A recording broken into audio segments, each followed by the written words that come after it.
Assalamualaikum warahmatullahi wabarakatuh. Pada seluruh rakyat Indonesia dimanapun berada, dan masyarakat Samawa pada khususnya, saya Api Andi Besarai, tahu Samawa. Saat ini kita semua berada dalam sebuah kondisi yang cukup membingungkan dengan isu global yang dikemas oleh pemerintah dan mungkin di masing-masing negara. Mereka bekerja sama membentuk sebuah atau melakukan sebuah konspirasi sehingga seluruh rakyat dan masyarakatnya patuh. Keluar rumah wajib pakai ini. Di dalam rumah harus pakai ini kah? Tak perlu ya. Padahal menurut para ahli medis tentang virus gitu, masker yang bisa menangkal virus itu ya masker yang punya respiratornya,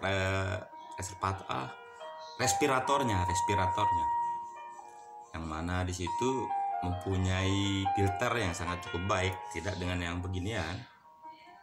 Nah, ini adalah sebuah kondisi yang dikondisikan karena ada beberapa ketentuan, keharusan yang diwajibkan kepada rakyatnya atau masyarakatnya. Itu harus dipatuhi, tapi yang membuat aturan itu sendiri yang melanggar aturan itu. Masyarakat dilarang berkumpul. Masyarakat atau rakyat dilarang ngumpul-ngumpul. Sholat jamaah dilarang. Teman-teman di gereja dilarang. Di pura-pura dilarang. Bahkan ada di salah satu video seorang babinsa dengan gagahnya menggunakan sepatu bootnya masuk ke dalam musola untuk membubarkan orang yang lagi musola tarawih. Seandainya saya di situ, saya lempar itu babinsa, walaupun dia punya kewenangan untuk menekan, karena itu tempat sholat, tempat ibadahnya kaum muslimin. Enak sekali dia bawa sepatu di situ. Inilah kondisi yang dikondisikan. Di saat rakyatnya ditekan, mereka lagi bebas, lagi merdeka. Haruskah kita menekan rakyat untuk membebaskan pemerintah? Bingung saya itu. Tiba-tiba ada yang lagi, entah itu viral atau apa namanya, di saat rakyat berada dalam kecemasan, merupakan sebuah keharusan bagi rakyat untuk tidak berkumpul, untuk tidak bersatu. Tapi rakyatnya tapi pemerintahnya pada ngumpul-ngumpul. Ada aturan tegas yang dikeluarkan oleh mereka untuk tidak berkumpul, tapi mereka kumpul. Saya pertama kaget. Hebat Bib, Bongki Indra Pai mungkin saya kira Bib, nggak tahu tapi apa kemasan judulnya oleh mereka itu, oleh pemerintah, oleh pengusaha-pengusaha itu. COVID-19 adalah sebuah kejahatan negara terhadap warga negara. Mungkin itu judul yang pas. Kita harus mencintai negara kita. Kita harus mencintai negeri kita tercinta ini. Tanpa harus kita cintai pemerintah kita. Jika mereka salah, harus kita tegur, harus kita kritisi. You must be loving your country without you loving your government. Mungkin seperti itu. Benar nggak ya? Oke. Banyak teman-teman yang sudah mengkritis, mungkin seluruh dunia, seluruh Indonesia. Dari Sulawesi ada teman saya yang salah satunya favorit saya tonton saudara saya itu. Sulawesi itu dia ada orang cerdas, mengkritik pemerintah juga tentang hal ini. Ini adalah sebuah konspirasi licik yang menjadi kejahatan negara terhadap warga negara. Saya ulangi lagi, konspirasi licik. I have a big question for this. Pemerintah ingin menyelamatkan negaranya, menyelamatkan perekonomian negaranya dengan mengorbankan rakyatnya. Wow, sadis. Kejahatan kemanusiaan yang paling sadis yaitu di saat orang-orang pintar itu berbohong dengan ilmunya. Ya, kita rasakan seperti ini.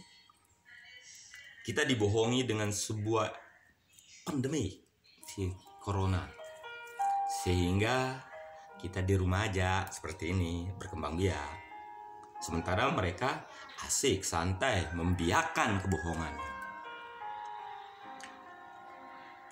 Sengaja saya mengupload atau membuat video ini agar kita semua mencoba. Mari kita membuka diri, membuka mainstream pemikiran kita untuk lebih peka, lebih jeli melihat sebuah kondisi yang kita hadapi.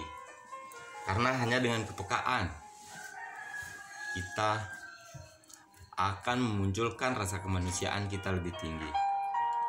Secara pribadi, secara manusiawi, harga diri dan kehormatan saya sampai saat ini diinjak oleh pemerintah saya. Tapi tidak harus sih kudeta-kudetaan. Ya tegurlah.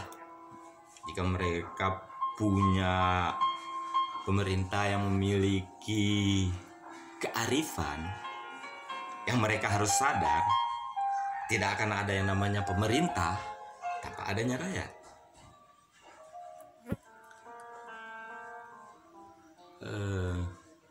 Satu hal lagi, ada apa ini? Saya pernah membaca tentang Novus Ordo Seclorum, pembentukan tatanan dunia baru. Setelah saya melihat, mencoba sih, sosok menganalisa gitu tentang kondisi seperti ini. Oh, mungkin ini Novus Ordo Seclorum itu pembentukan tatanan dunia baru. Karena mereka bingung dengan tatanan apa yang mereka harus lakukan setelah jargon-jargon, setelah slogan-slogan mereka sebelumnya ternyata tidak efektif, tidak efisien, malah menimbulkan masalah. Akhirnya mereka mungkin melakukan konspirasi secara global yang menyelesaikan masalah dengan masalah. Mungkin buat mereka tidak masalah, tapi buat kami rakyat ya masalah. Bagaimana mungkin kita melakukan sebuah kehidupan yang hanya di dalam lingkup rumah saja? Sangat tidak mungkin kita bisa menjalani kehidupan kita sehari-hari kalau hanya kita berdiam diri. Sedangkan kita bergerak mencari saja belum tentu terpenuhi apa yang menjadi keinginan kita untuk memenuhi kebutuhan kita sehari-hari. Kalau pejabat, pemerintah mungkin enak. Dia mungkin sudah sedia, mereka mungkin sudah menyediakan stok-stok berbulan-bulan sebelumnya. Kalau kita, apa yang bisa kita lakukan dengan di rumah saja? Aja menunggu uang 600.000 saja. Kita sudah hampir setengah mati untuk mendapat itu. Jahat sekali. Jahat. Kejahatan yang paling sadis di saat orang-orang pintar itu berbohong dengan ilmunya. Itu kejahatan kemanusiaan yang paling sadis. Oke? Mari kita semua sebagai rakyat, mari kita membuka diri. Mari kita membebaskan diri, mencoba dan berusaha untuk mengeluarkan apa yang ada di kepala kalian sehingga tidak menjadi sebuah penyakit nantinya. Sementara di undang-undang kita menyatakan setiap warga negara itu mempunyai kebebasan dan hak untuk berkumpul, untuk mengeluarkan pendapat, isi pikirannya supaya pemerintahnya tahu dan peka. Tapi bagaimana kalau pemerintahnya tidak peka-peka juga? Oke, saya Andi Basarai. Kita akan sekian untuk sesi saat ini. Mungkin berikutnya kita akan ketemu lagi dalam video yang berikutnya. Remember, you must be loving your country without you loving your government. Ciao. Assalamualaikum warahmatullahi wabarakatuh.